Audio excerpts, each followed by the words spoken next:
Bismillahirrahmanirrahim. An Aisyah radhiyallahu anha.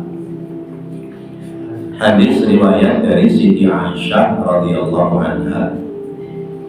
Anna Fatimah binta Abi Hubaysh, bahwasanya seorang perempuan namanya Fatimah binti Abi Hubaysh, kanat adalah dia tustahabu, memiliki darah haid, memiliki darah istihadah, darah penyakit. Faqala, lalu bersabda Rasulullah SAW laha kepada Fatimah binti Abi Hubaysh, inna damal haidi, sesungguhnya darah haid itu damun, satu darah, aswadu, yang warnanya hitam, artinya merah kehitam-hitaman, yu'rafu, cukup dikenal. Fa'idha kana, maka apabila ada dalika, darah itu keadaannya seperti itu, fa'amsiki, maka berhentilah kamu minas sholati, dari sholat. Fa'idha kana, lalu apabila keadaannya al-akharu, darah itu sudah berubah, fatawaddoi, maka berwudulah kamu, wasalli, dan sholatlah. Rawahu Abu Dawud wan Nasa'i wa shahahahu Ibnu Hibban wal Hakim wastankarahu Abu Hatim. Hadis riwayat Abu Dawud, Imam Nasa'i, dan juga mentashih Imam Ibnu Hibban dan Imam Al-Hakim, dan mengingkari atas hadis itu yaitu Imam Abu Hatim. Mari bapak-bapak kita baca terlebih dahulu.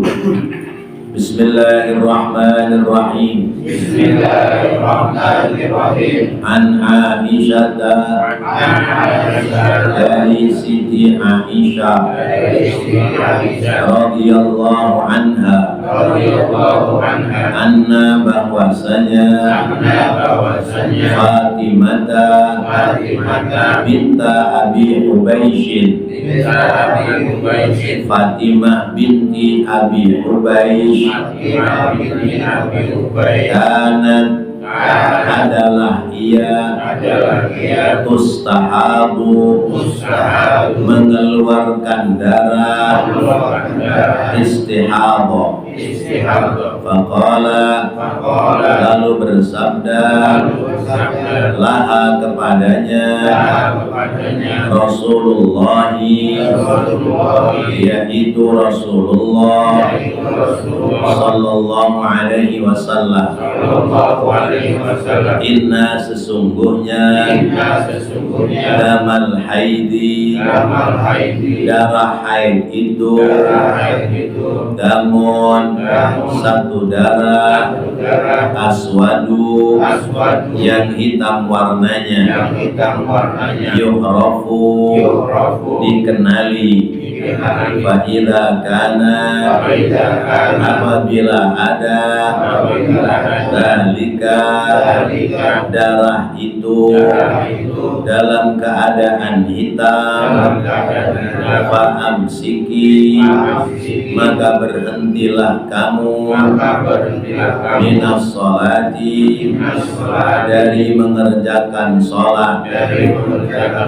Fa'idha kana, maka apabila keadaan darah itu al-akharu, warna yang lain, fatawaddoi, maka berwudulah, wasalli, dan sholatlah. Bapak-bapak, hadirin dan saudara-saudara, membahas tentang haid.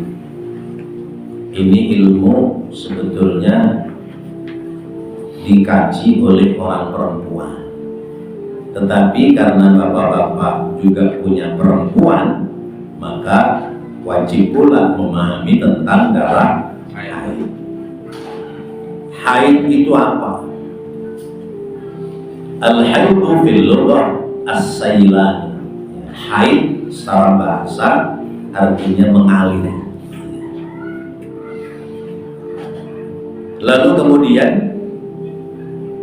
secara syariat, wa fi syar'i huwa ad-damu al-khariju fi sinnil haid tis'a sinina au aksara min farjil mar'ati halat as-sihhati. Yang namanya haid adalah darah yang keluar pada umur anak perempuan mengeluarkan darah haid, yaitu minimal tis'a sinina, umur 9 tahun hijriyah, au aksara, atau lebih banyak dari umur 9 tahun, min farjil mar'ati, dari kemaluan perempuan, halat as-sihhati, pada keadaan sehat. Jadi itu namanya darah haid. Batasannya adalah itu perempuan minimal umur 9 tahun. 9 tahun hijriyah. Berarti belum 9 tahun kalau pakai umur tahun Masehi. Kira-kira 8 tahun 7 bulan. Anak perempuan umur 8 tahun 7 bulan kok mengeluarkan darah dari kemaluannya, maka terhitung itu darah haid. Darah haid itu kotoran. Maka emak-emak kita dulu ngomongnya bukan haid, tapi kotoran. Mak, kenapa emak nggak sholat? Iya, emak lagi kotoran. Sedang keluar darah. Nah, keluarnya darah haid itu bagi perempuan yang sudah mulai keluar, dia terjadwal setiap bulan sesuai dengan kalender kebiasaan dia keluar haid. Darah haid itu minimal sehari semalam, rata-rata 6 hari atau 7 hari, maksimalnya bisa 15 hari. Ada orang perempuan haid masa waktunya sampai 15 hari. Berarti seorang suami yang istrinya haidnya 15 hari, puasalah dia selama 15 hari. Umumnya 6 hari atau 7 hari.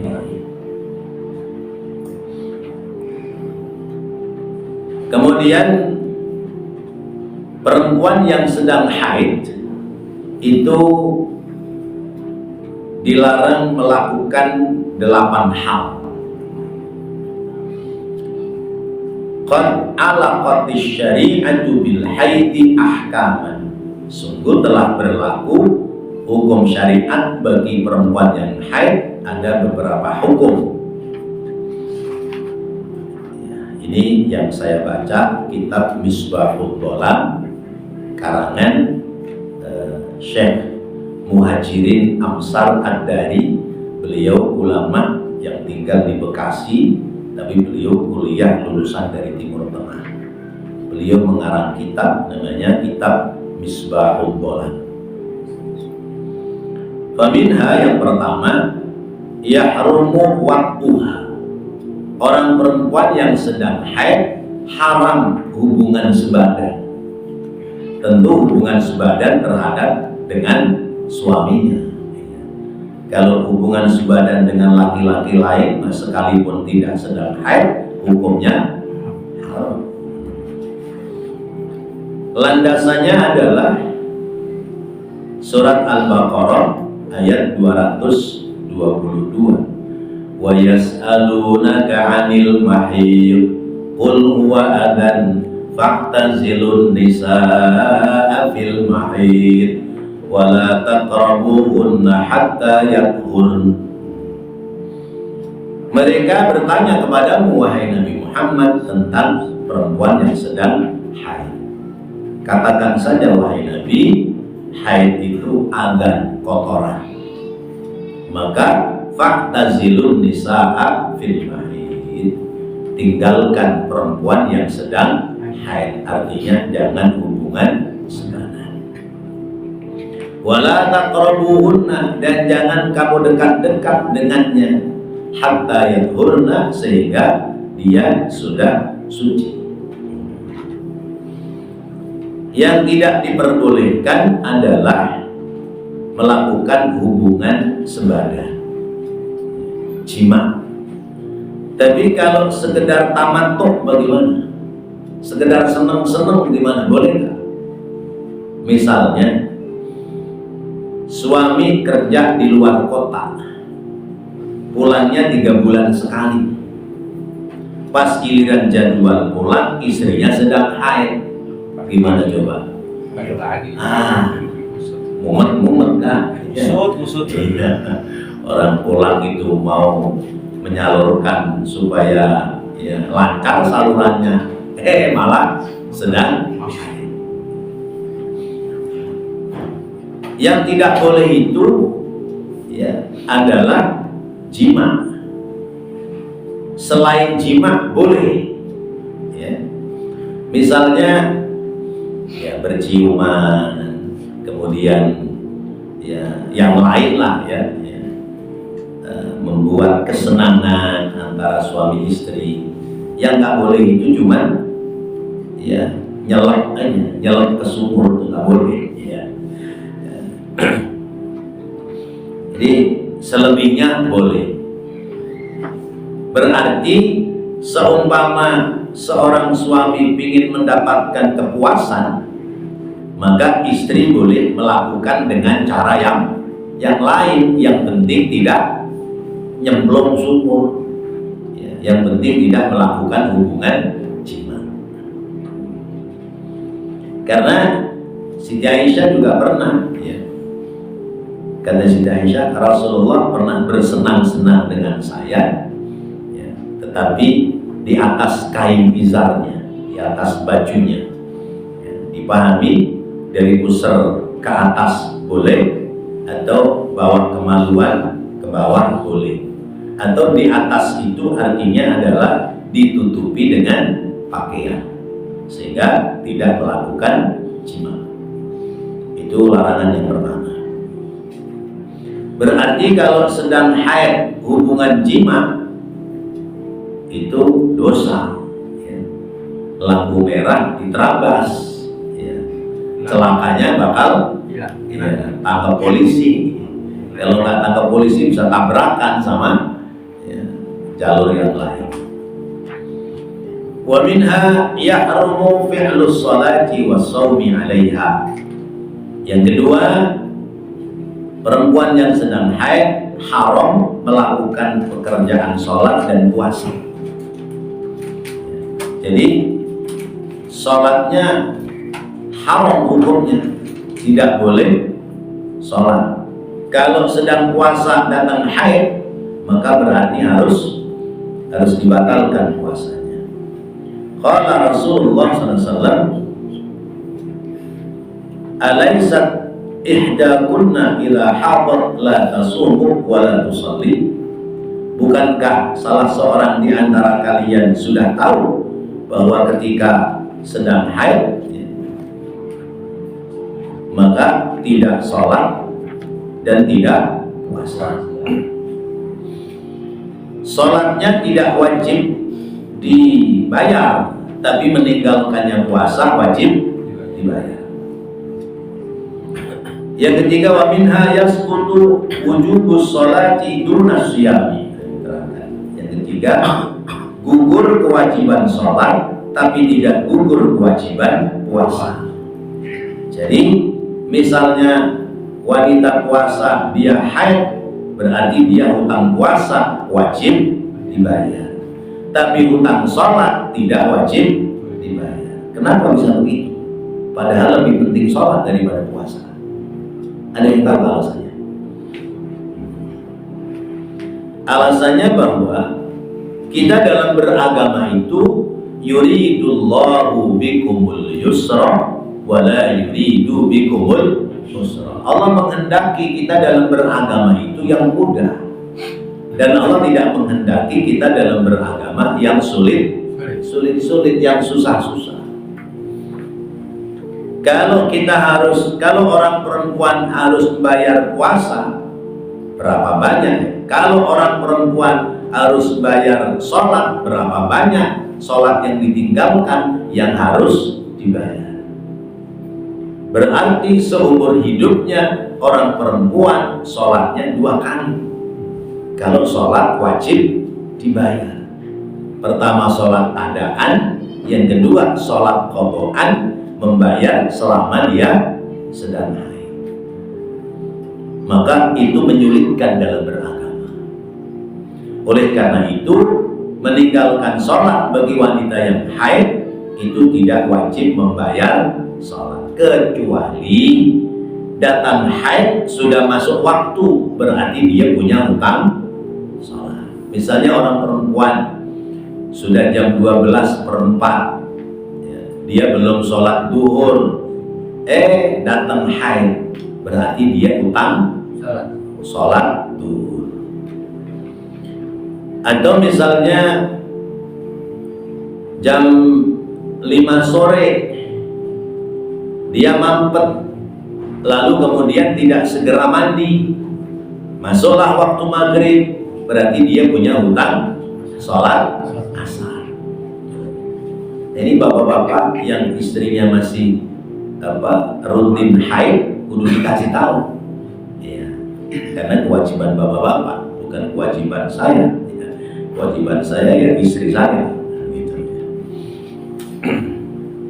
Tetapi meninggalkan puasa itu wajib dibayar.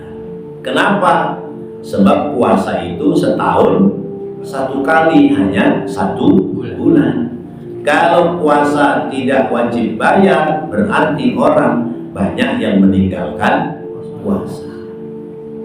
Sementara kesempatan membayar puasa amat sangat banyak. Bagi orang yang membiasakan puasa Senin Kemis, maka jadikanlah Senin Kemis itu niat bayar utang puasa Ramadan. Jangan niat sunnah puasa Senin Kemis. Orang perempuan puasa Syawal 6 hari, kalau dia punya utang puasa, maka niatkan puasanya Syawal 6 hari, bukan niat puasa sunnah Syawal, tapi niatnya bayar utang puasa. Jadi utang puasanya kebayar, puasa sunnahnya dapat bagian pahala. Caranya begitu. Seperti kita masuk ke masjid, mau sholat sunnah tahiyatul masjid, sementara muadzin sudah berazan, maka kita berdiri menunggu muadzin selesai azan. Kemudian kita sholat. Sholatnya apa? Tahiyatul masjid atau qobliyah duhur? Ayo, sholatnya apa? Qobliyah duhur atau qobliyah asar, atau sholat-sholat yang ada qobliyahnya. Tahiyatul masjidnya kemana? Tahiyatul masjidnya masuk dalam hitungan sunnah qobliyah waktu sholat rawatib, qobliyah rawatib. Kenapa? Karena martabatnya, tingkatannya lebih tinggi qobliyah rawatib ketimbang tahiyatul masjid. Kalau niatnya sholat tahiyatul masjid, maka qobliyahnya nggak kebagian. Tapi kalau niatnya qobliyah rawatib, maka tahiyatul masjidnya ada bagian. Begitu cara kita dalam melaksanakan ibadah. Jadi orang perempuan puasa sunnah apapun, niatkan puasa bayar utang Ramadan. Itu yang keempat, ya.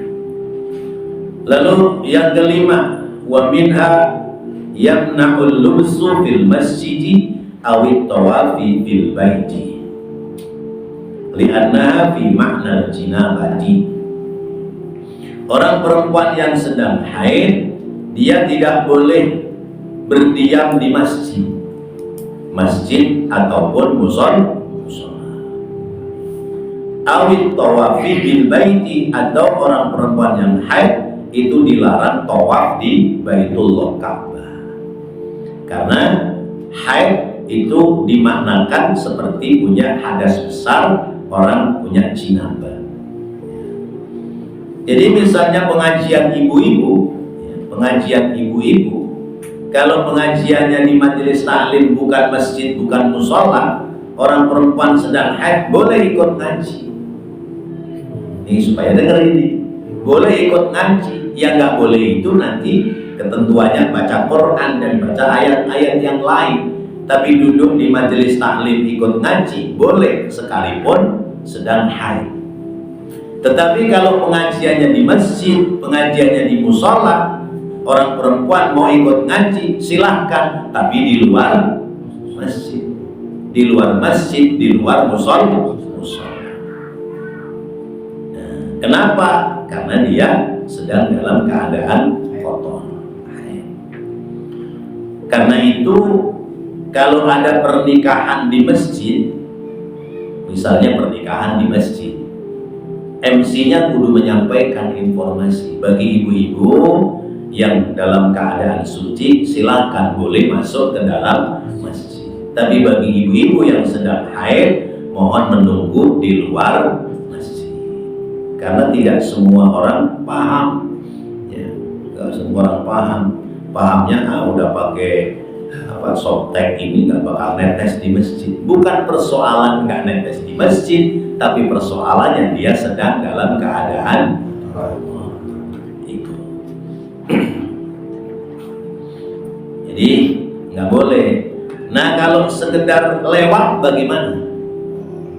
Orang ini rumahnya persis depan masjid.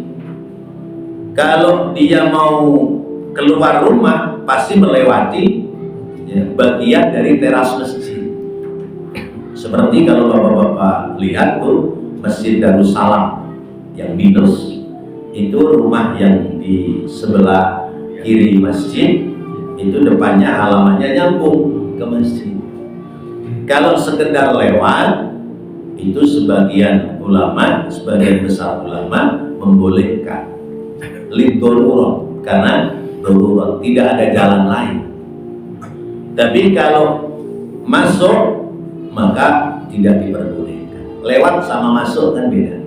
Kalau masuk itu ya, kalau menetap atau al-lubsu, berdiam, itu berarti masuk dari tempat situ, keluar juga dari tempat situ.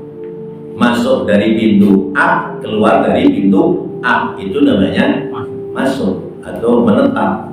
Tapi kalau masuk lewat pintu A, keluarnya lewat pintu B, berarti lewat. Kalau al-murur, sebagian pendapat ulama ada yang membolehkan sebab darurat. Sebagian ulama yang lain sekalipun lewat, karena masjid itu tempat suci, maka tidak boleh. Lebih banyak yang membolehkan kalau sekedar lewat. Termasuk pula orang perempuan sedang haji, sedang umroh, datang haid, maka dia dilarang tawaf di masjid, dilarang tawaf, dilarang sa'i, ya. Sebab tawaf itu mengelilingi Ka'bah, Ka'bah itu di tengah Masjidil Haram, masuknya ke pelataran Ka'bah lewat Masjidil Haram, maka tidak boleh. Tawaf sa'i bagaimana? Sa'i mas'a itu posisinya juga di dalam Masjidil Haram. Maka orang-orang perempuan yang sedang haid, dia tawafnya dari luar Masjidil Haram, ya, menunggu jamaah yang lain sedang tawaf dan sa'i. Itu yang berapa tadi? Keempat. Lalu yang kelima, wa yahrumu tawafu 'alaiha. Dipisahkan di sini. Yang kelima, haram bagi orang perempuan haid dia tawaf. Wa minha, dan yang keenam, anna damal haidi aswadun muhtadimun ladza'un, bahwa darah haid itu warnanya hitam kemerah-merahan, ya. terus kemudian menggumpal. Nah, darah haid itu sesungguhnya adalah proses yang mestinya akan terjadi pembuahan, tapi karena batal pembuahan maka ibarat kembang itu jatuh sebelum jadi buah. Ya. Jadi kembang itu kan ada yang jadi buah, ada yang rontok tidak jadi buah. Nah, darah haid itu yang rontok. Darah haid itu yang rontok. Nah, lalu itu orang perempuan kenapa sesudah melahirkan keluar darah juga? Jadi darah itu kan ada darah haid, ada darah nifas, ada darah wiladah, ada darah nifas, ada darah istihadah, ada 4. Darah haid keluarnya setiap bulan teratur. Lalu darah wiladah adalah darah yang keluar mengiringi lahirnya bayi. Itu namanya darah wiladah. Kemudian darah haid, darah nifas adalah darah yang keluar pasca melahirkan. Nah, darah nifas ini itu juga kadang-kadang bentuknya gelondongan. Iya. Nah, kalau yang perhatikan ya ada yang bilang iya, perhatian ya. Tahu-tahu telepon itu jatuh. Karena darah nifas itu adalah darah haid yang terhalang oleh bayi, maka tidak bisa keluar. Sehingga ketika bayinya lahir, darah ini kemudian keluar. Sehingga lama, karena berbulan-bulan itu ya, tersimpan ya, rata-rata itu sampai 30 hari. Bahkan ada yang 40 hari, bahkan ada yang sampai 60 hari. Lama banget itu 60 hari ya. Itu darah nifas. Jadi ibarat kembang, apa itu? Kelopak kembangnya jadi buah, ya. Lalu daun kembangnya itu kan kalau yang namanya kembang itu kalau jadi pentil, ujung pentilnya kan masih ada daun kembangnya tuh. Ya. Kalau buahnya makin besar, daun kembangnya kan makin mengecil. Nah, itu ibarat darah haid itu seperti itu, tersimpan selama pada posisi sedang hamil. Nah, kemudian yang ketujuh, yujibul ghusla inda inqita'i. Bagi perempuan yang selesai haid, dia wajib mandi. Namanya mandi hadas besar. Nawaidul ghusla liraf'il hadasil akbari lillahi ta'ala, atau nawaidul ghusla liraf'il hadasil haidi lillahi ta'ala. Boleh. Saya niat mandi menghilangkan hadas haid atau hadas besar. Kapan itu niatnya? Bukan lafalnya, tapi ketika nyiram air yang pertama. Bapak mandi jinabat, itu niatnya bukan nawaitul ghusla liraf'il hadasil akbari lisan kita, tapi hati kita saat air kita tuangkan, disitulah kita niat. Sebab niat itu, masih ingat, kriteria niat adalah qasdu syai'in muqtaronan bi fi'li, menyengaja sesuatu yang dibarengkan dengan perbuatannya. Kapan mula-mula wudu? Ngusap, ya, membasuh muka yang pertama, maka berarti niat wudu itu harus bareng dengan basuhan air yang pertama ke muka. Adapun itu namanya talaffuz niat, melafalkan niat. Jadi wajib mandi hadas besar kalau perempuan selesai haid. Wa minha, dan yang kedelapan, yamna'u sihhatat thaharati ila ghairi dzalika. Ya. haid itu mencegah kesucian bersuci kepada selain dari yang dijelaskan di atas.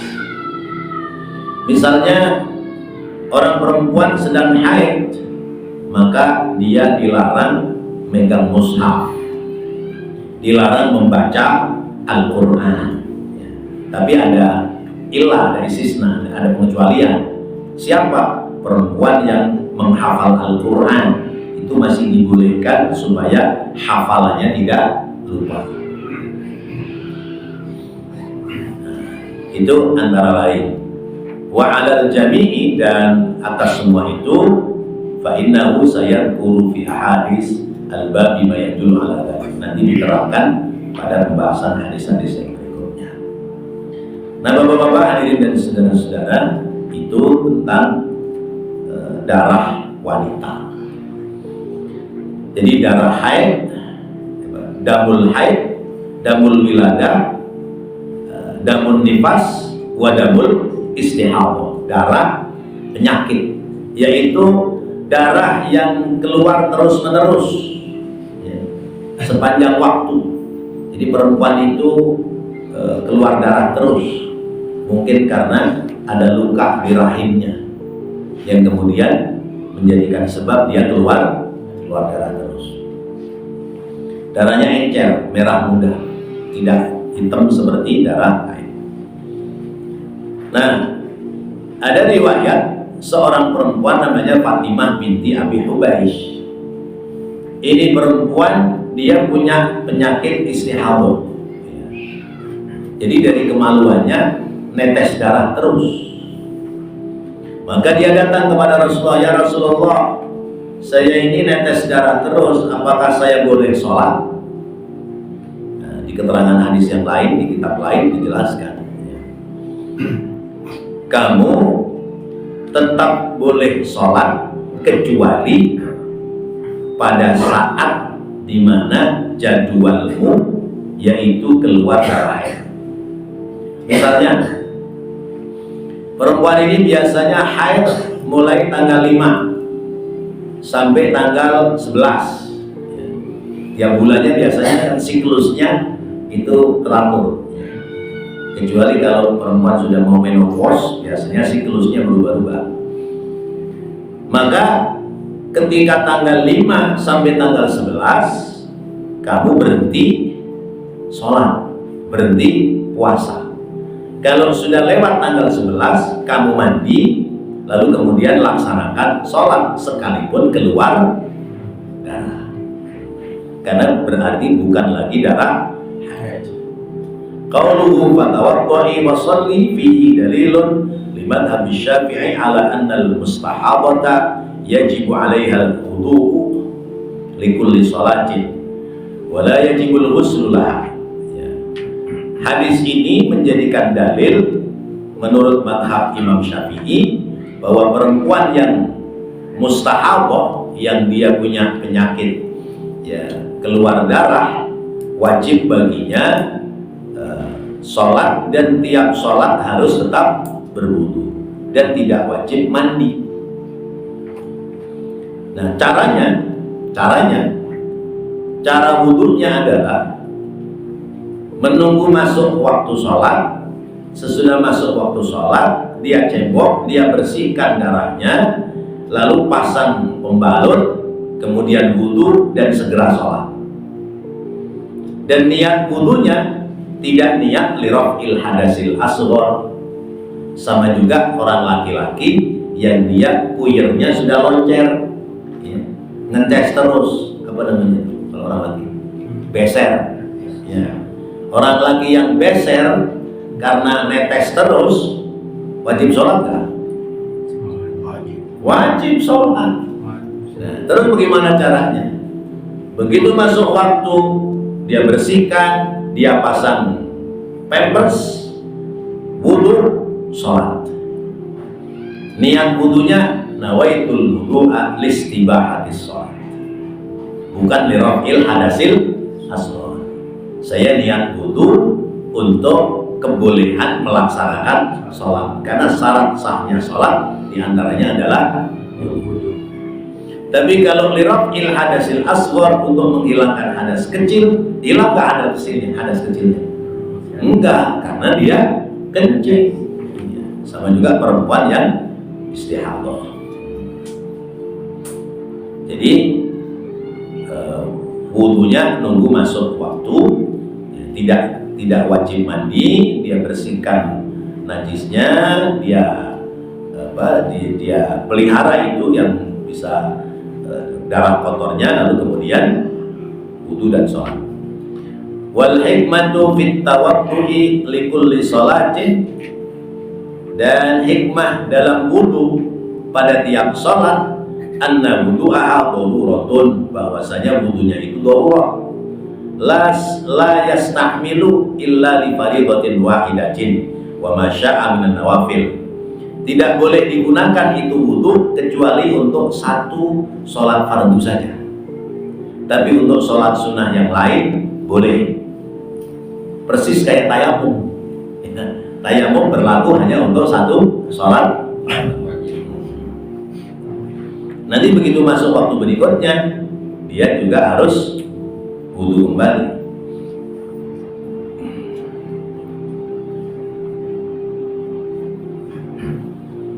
Jadi inilah perbedaan antara damul haid wa damul istihadah. Nah, nanti di hadis yang lain ada cara lain, ada cara lain. Jadi di keterangan hadis ini bahwasanya perempuan yang dia punya darah istihadah tetap wajib sholat, tetap wajib puasa, kecuali pada saat waktu di mana dia belum kena penyakit istihadah itu haid, maka berarti dia berhenti sholat, berhenti puasa. Sholatnya tidak wajib dibayar, tapi puasanya wajib dibayar. Nah, rata-rata wanita yang istihadah itu wanita yang sudah menopause. Perempuan yang keluar darah penyakit itu rata-rata dia sudah tidak mengeluarkan darah haid, maka berarti tidak ada berhenti untuk sholat dan puasa karena dia sudah tidak haid. Paham? Ya. Kecuali dia masih haid kemudian keluar darah istihadah, berarti setiap bulannya ada berhenti untuk tidak sholat.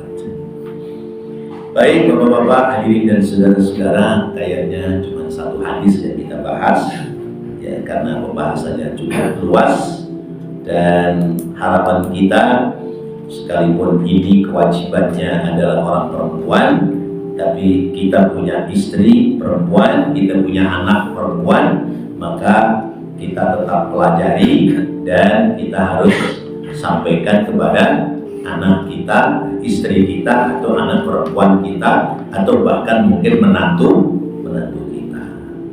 Satu lagi, bagaimana kalau perempuan itu KB suntik?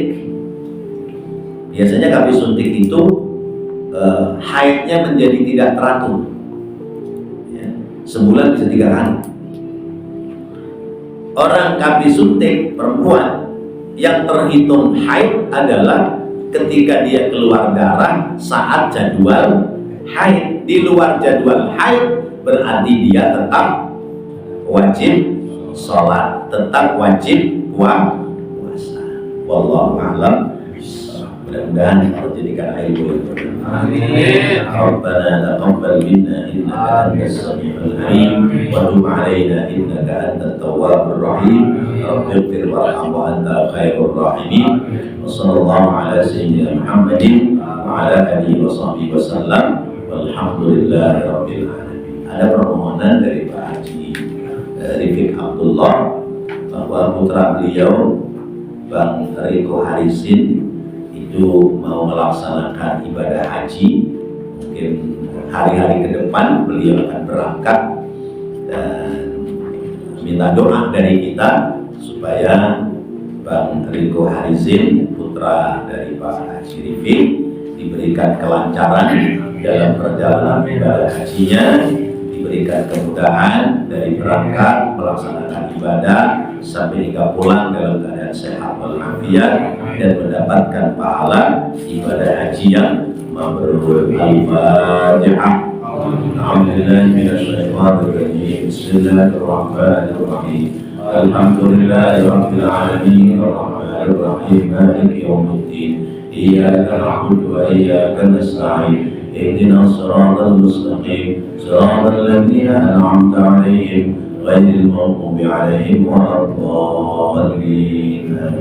Demikian, subhanakallahumma wa bihamdika asyhadu an la ilaha illa anta astaghfiruka wa atubu ilaik. Assalamualaikum warahmatullahi wabarakatuh. Waalaikumsalam. Ya Arhamar Rahimin, Ya Arhamar Rahimin, Ya Arhamar Rahimin.